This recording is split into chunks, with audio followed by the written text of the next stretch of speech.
সুপ্রাচীনকাল থেকে ভারতীয় উপমহাদেশ ছিল স্বাধীন রাজা বাদশাদের শাসনাধীন। ইংরেজ শাসন শুরুর পূর্বে ভারতভূমি কখনো পরাধীন ছিল না। দ্রাবিড়, আর্য, আরব, ইরানি, পাঠান, মুঘল, তুর্কি অর্থাৎ বহিরাগত যারাই এই ভূমিতে রাজনৈতিক কারণে পা রেখেছে তারাই একে আপন করে নিয়েছে।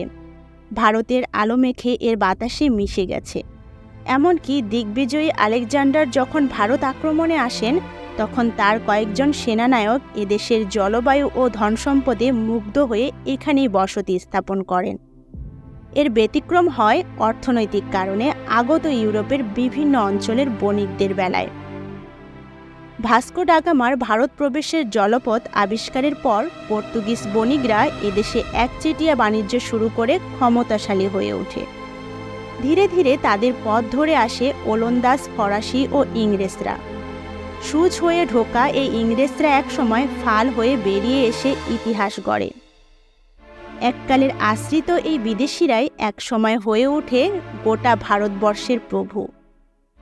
১৬১৮ সালে বার্ষিক এককালীন ৩,০০০ টাকার বিনিময়ে ইংরেজদের বিনা শুল্কে এদেশের বাণিজ্যের অনুমতি দানের মধ্যেই এই ট্র্যাজেডির বীজ নিহিত ছিল। সম্রাট শাহজাহানের সাথে ইংরেজ দূত টমাস রোড করা এই চুক্তি গঙ্গা অববাহিকায় ইংরেজদের লোলুপ দৃষ্টি প্রসারের সহায়ক ছিল। সুদীর্ঘ ইংরেজ শাসনকালে উপমহাদেশের রাজনৈতিক প্রেক্ষাপট বদলের সাথে সাথে বদলে যায় এর অর্থনৈতিক অবস্থা। আর এর জন্য দায়ী ইংরেজদের ব্যাপক লুণ্ঠন ও শোষণ।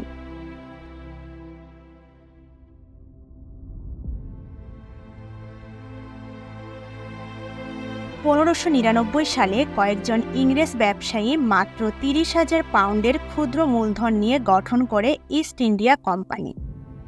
তৎকালীন মুদ্রামান অনুযায়ী তা ২৫,০০০ ভারতীয় রুপির চেয়েও কম ছিল। এর পরের বছর রানী এলিজাবেথের কাছ থেকে অনুমতি নিয়ে ভারতের সাথে তারা বাণিজ্য শুরু করে। ১৬১২ সালে সম্রাট জাহাঙ্গীরের অনুমতিতে তৎকালীন ভারতের প্রধান সমুদ্রবন্দর সুরাটে বাণিজ্য কুঠি স্থাপন করে তারা। সুরাটে তখন আরও অনেক ভারতীয় ব্যবসায়ী ছিলেন, যাদের এক একজনের মূলধন পুরো ইংরেজ কোম্পানির চেয়ে কয়েক শতগুণ বেশি ছিল। ইংরেজদের দৈন্যদশা দেখে ভারতীয় ব্যবসায়ীরা তাদের করুণার দৃষ্টিতে দেখতেন এবং তাদের মোটেও গুরুত্ববহ মনে করতেন না। এই গুরুত্বহীন করুণার পাত্র নামমাত্র মূলধন নিয়ে ব্যবসা করতে আসা ইংরেজগণ একদা পুরো উপমহাদেশের শাসন ক্ষমতা দখল করে নেয়।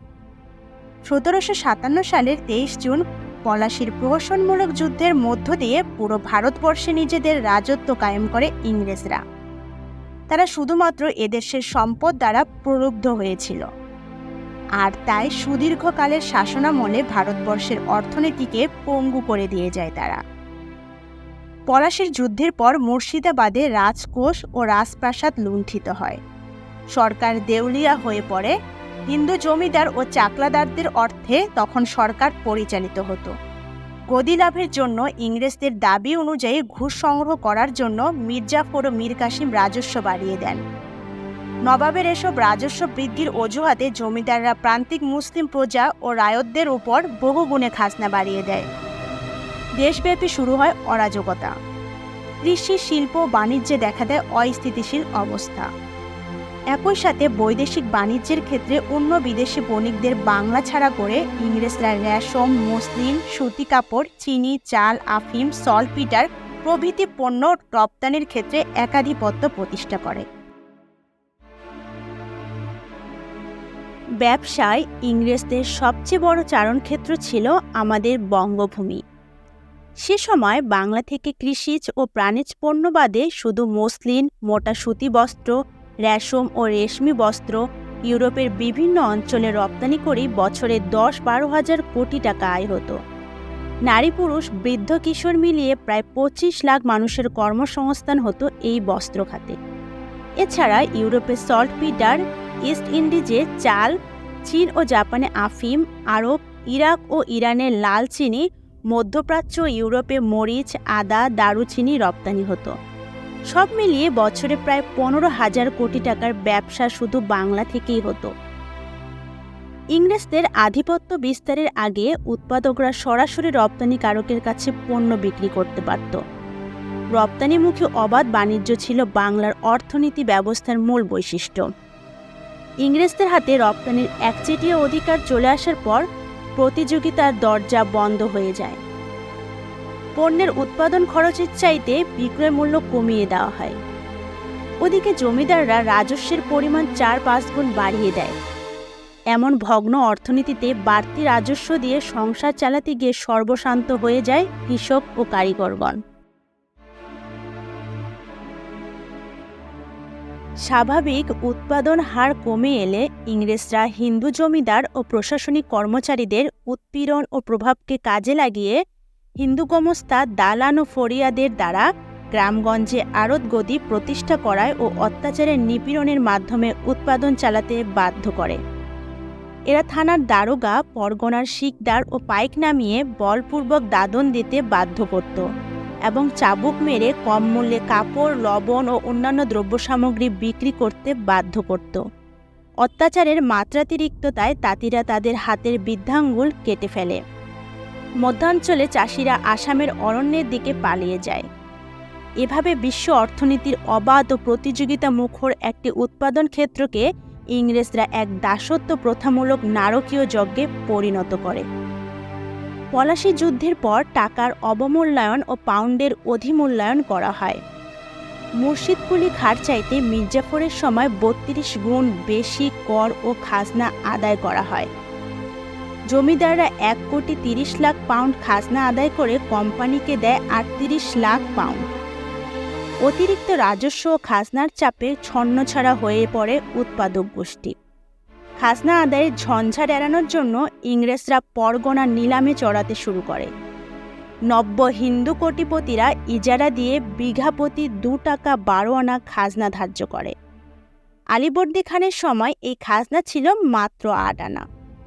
এভাবে 1660 পরগনার মধ্যে 1000 পরগনা হিন্দুদের হাতে দেওয়া হয়। অত্যাচার, নিপীড়ন আর আর্থিক মন্দার কারণে চাষিরা এমনি চাষ ছেড়ে দিয়েছিল। এর মধ্যে অনাবৃষ্টি আর খরায় ফসল এসেছিল কমে। এছাড়া খাদ্যশস্য উৎপাদনের ভূমিতে জোর করে অত্যাধিক লাভজনক ব্যবসাপণ্য আফিম ও নীল চাষ করানোর কারণেও অনেক জমি উর্বরতা হারিয়ে ফেলে। আফিম যেত চীন ও জাপানে, আর ইউরোপে সেই সময় শিল্প বিপ্লব ঘটায় তুঙ্গে ছিল নীলের চাহিদা। এমন অবস্থায় 1770 সালের মাঘ মাসে সারা দেশে ধান কিনে গুদামজাত করা শুরু হলে জন্ম নেয় দুর্ভিক্ষ। বাংলা 1176 সালের এ মহাদুর্ভিক্ষ ইতিহাসে 76-এর মনন্তর নামে পরিচিত। মানব ইতিহাসে এমন ভয়াবহ এবং পুরোপুরি মানবসৃষ্ট দুর্ভিক্ষের কথা আর জানা নেই। বিশ্বের অন্যতম শস্যভাণ্ডার খ্যাত জনপদটির 1/3 মানুষ এই দুর্ভিক্ষে প্রাণ হারায়। যারা বেঁচে থাকে তাদের হাল হয় আরও খারাপ, কারণ এত বড় দুর্যোগেও ইংরেজরা কোনো সাহায্য না করে হাত গুটিয়ে বসে থাকে। এমনকি খাজনার আশেরও তারা কোনো পদক্ষেপ নেয় না। বাংলার অপার সম্ভাবনার আধার কৃষক সমাজ এ দুর্ভিক্ষের ফলে সর্বহারা দুর্গত এক শ্রেণীতে পরিণত হয়। ধনী হিন্দুরা নৌকা বোঝাই করে দুর্ভিক্ষের অনাথ বালকদের কলকাতায় এনে জড়ো করত। সেখান থেকে ইংরেজরা তাদের কৃতদাস হিসেবে ইউরোপে চালান করে দিত। এ কাহিনী যেমন বেদনাদায়ক, তেমনি ক্রোধ ও প্রতিহিংসা সঞ্চারক। এমন অমানবিক ও বর্বর শাসন দুনিয়ার ইতিহাসে প্রায় নজিরবিহীন। মাত্র 13 বছরের শাসনে পৃথিবীর তৎকালীন সমৃদ্ধ একটি জনপদ দুর্ভিক্ষের কবলে পড়ে যেভাবে ধ্বংসস্তূপে পরিণত হয়, তার নেহাত শাসক শ্রেণীর খামখেয়ালির ফল। যারা সেই সময়টায় জীবিত ছিল শুধু তারাই জানে আসলে কতটা ভয়ানক ছিল সেই নারকীয় অভিজ্ঞতা। এই অর্থনৈতিক নিপীড়নের পথ ধরেই একসময় ভারতবাসীর মনে দানা বাঁধে স্বাধিকারের স্বাদ, আর সেখান থেকে ক্রমে উপমহাদেশ এগিয়ে যায় স্বাধীনতার দিকে। মার্কস সত্যই বলেছেন, এ যাবৎকালের সকল সমাজ ব্যবস্থার ইতিহাস শ্রেণীর সংগ্রামের ইতিহাস।